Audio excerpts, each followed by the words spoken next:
Olá pessoal, eu sou José Geraldo e eu quero trazer para você hoje uma das maiores libertações que houve nas Escrituras. Talvez você esteja pensando sobre alguém possesso, rolando para lá e para cá, urrando. Nada disso. Estou falando de Saulo de Tarsos, apelidado Tarso por causa da cidade dele. A gente vai conhecê-lo muito como Paulo de Tarsos. Paulo, o apóstolo Paulo. Mas como se deu essa libertação? E aí eu quero ensinar uma forma maravilhosa de você ajudar as pessoas libertando elas.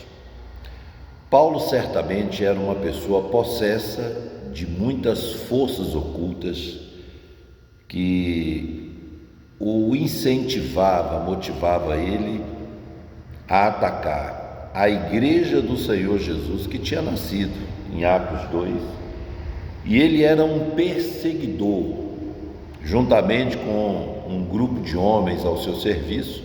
Eles invadiam casas, matavam pessoas. O relato da morte de Estevão é realmente chocante. Quando ele está sendo apedrejado, quem está segurando o manto que foi tirado de Estevão estava nos braços de Saulo, que depois será chamado Paulo. E o que acontece?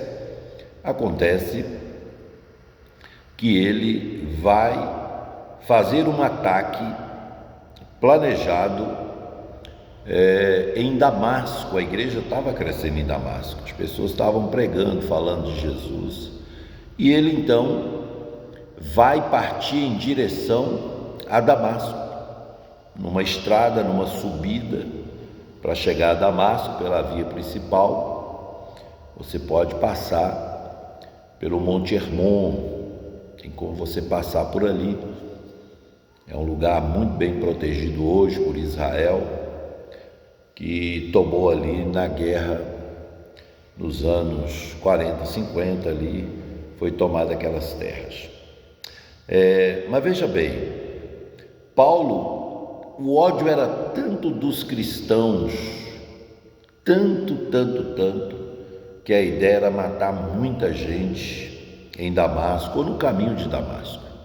E essa é uma libertação interessante, porque quando ele está indo, uma grande luz, e é óbvio, o próprio Senhor Jesus desceu aqui na terra mais uma vez, e Jesus pode fazer isso quantas vezes ele quiser. Jesus, ele recebeu todo o poder no céu e na terra. As pessoas precisam entender que quem comanda hoje todas as coisas no universo, Deus colocou nas mãos de Jesus Cristo.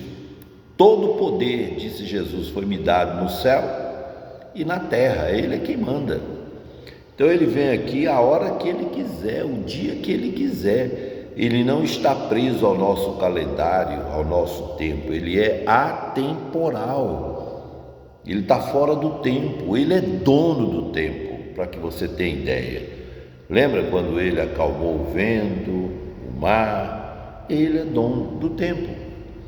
E ele aparece, e ele é tão esplendoroso, tão maravilhoso, que uma luz muito grande vai brilhar e Paulo vai ser totalmente liberto de todas as forças malignas contra a vida dele. É algo sensacional, ao ponto que atrapalha a visão, e ele fica cego. A visão dele desaparece. Os que estavam com ele caíram. Certamente eles estavam indo a cavalos, é o que a gente imagina. O impacto foi tão grande, e ele foi conduzido para um determinado lugar sem ver. Ele está assim, e aí Deus prepara uma forma maravilhosa através de Ananias, que Deus Jesus Cristo, né? Vamos colocar bem assim. Ele dá uma direção para Ananias, para que ele vá até a rua direita, porque precisava ser concluído, devolvido a visão para Saulo, apelidado de Tarsus. No capítulo 9 você vê isso. Ele tem o apelido de Tarsus, mas o nome dele é Paulo. O que eu quero dizer com isso é que você que tem o Espírito Santo, por muitas vezes você chegou na casa de uma vizinha, você foi a um supermercado, você foi a uma loja, a sua presença é algo tão forte, o Espírito Santo na sua vida, que pessoas foram libertas.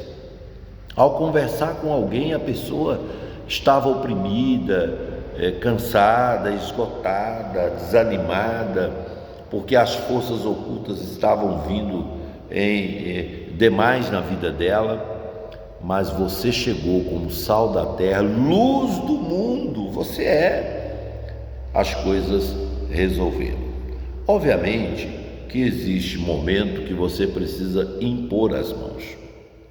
Como eu tenho dito numa série de mensagens sobre libertação, libertação é um ato de amor. É você ver a pessoa destruída, você olha para o semblante dela e você percebe como aquela pessoa está sofrendo, e você, com uma oração forte, aquela pessoa ela foi liberta. Por que ela foi liberta? Porque ela estava oprimida, presa, destruída, e aí você deu a oportunidade dela zerar. Os demônios saíram, zerar. E se ela levar a sério, se ela se comprometer a firmar no Senhor, nunca mais os demônios voltam.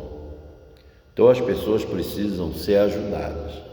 A libertação de Paulo, que não tem nenhuma manifestação, é porque ela foi muito rápida. Os demônios não tiveram tempo de agir, eles abandonaram Paulo, né?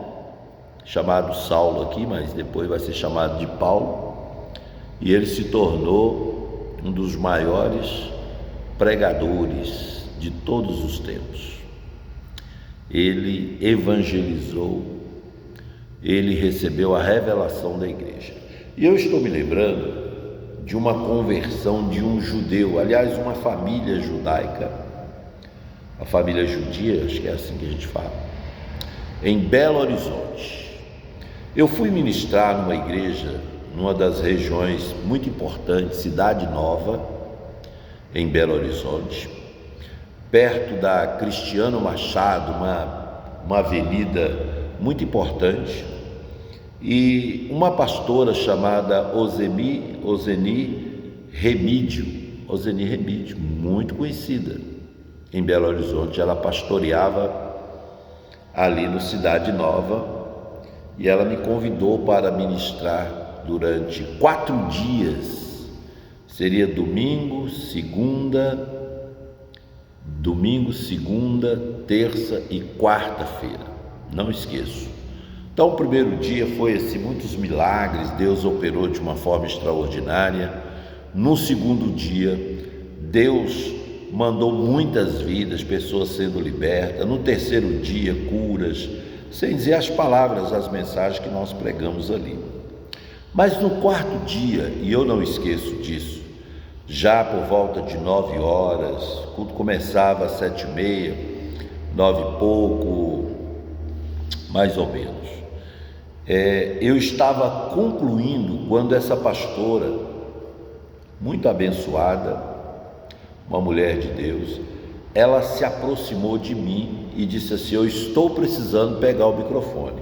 E eu dizendo para ela, fora do microfone, eu já estou terminando, para passar para ela e ela encerrar o culto. Ela disse: não, tem que ser agora. O que está acontecendo aqui não pode deixar para depois. Falou no meu ouvido. Como ela era pastora, eu meio assim, para encerrar a minha participação, eu entreguei para ela o microfone. Aquela mulher, eu me afastei, sem entender nada, aquela mulher, ela disse assim: meus irmãos, cumprimentou a paz, meus irmãos, está acontecendo algo aqui que não é normal acontecer no mundo todo. Eu imaginando que fosse o trabalho de libertação, de quebra de maldição. Não. Ela disse assim: aqui está uma família. Ah, tá, deixa eu lembrar aqui, eu estava concluindo porque eu fiz um apelo.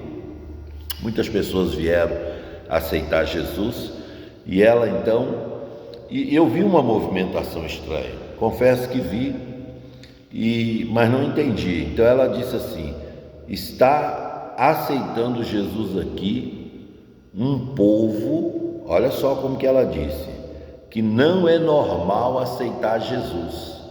Eu esperei. E ela então virou-se para mim e disse assim: pastor Zé Geraldo, o seu ministério a partir de hoje, ele ganha, como que ela disse assim, você ganha uma outra, como se estivesse recebendo assim, um presente de Deus. Ela disse assim: você está recebendo agora um presente, o seu nome está sendo comentado. É mais ou menos isso, porque acaba de converter aqui uma família de judeu. Olha, impressionante. Isso é uma marca muito forte no meu ministério, na minha caminhada. Como valeu a pena conhecer tantos pastores, tantos irmãos, mas nesse dia uma família judia estava de joelhos, convertida, aceitando Jesus, e ela, que sabia da história daquela família e a movimentação, depois do culto eu fui conhecer essa família, que me abraçou, e a família toda feliz, porque eles seguiam a religião judaica, e eles eram frequentes nas reuniões em Belo Horizonte, onde só os judeus se reúnem, lá tem. Mas ali eles estavam tomando uma decisão na vida e aceitando Jesus. Libertação é fundamental. Quando você liberta pessoas, você não imagina o que essa pessoa poderá ser depois de uma libertação. Eu tenho não só essa família de judeus, mas tem hoje pastores que eram jovens quando eu fiz libertação e hoje estão pregando o Evangelho. Tenho vários filhos na fé que um dia eu vou poder contar para você os meus filhos na fé, que são pastores e que vieram de libertação, e outros não. Mas a libertação, ela alcançou uma família de judeus. Gente, isso é muito forte. Não é normal um judeu converter, se tornar messiânico e passar a seguir Jesus. Não é normal. E o que aconteceu foi numa campanha de libertação, cura divina, na igreja lá na Cidade Nova, pastoreada por uma pastora chamada Osemi Remídio. O nome dela é esse mesmo, muito conhecida em Belo Horizonte, Osemi Remídio. Eu tive essa experiência de ganhar uma família de judeu para Jesus. Segundo a pastora, meu ministério se tornou outro a partir daquele dia tão importante. Libertação é muito importante, junto com várias coisas que vocês fazem na igreja. Lideranças, líderes, vocês têm realmente uma missão, pastorear a igreja, mas tem um povo lá fora sofrendo. Você precisa trazê-lo, eles precisam receber convites para vir, e quando vir, assistir uma palavra, uma pregação maravilhosa, e logo depois orando por eles, abençoando. Os obreiros da sua igreja, os seus discípulos, pastores auxiliares, vão ativar o chamado deles de orar pelas pessoas. Aquele abraço. Libertação é muito forte.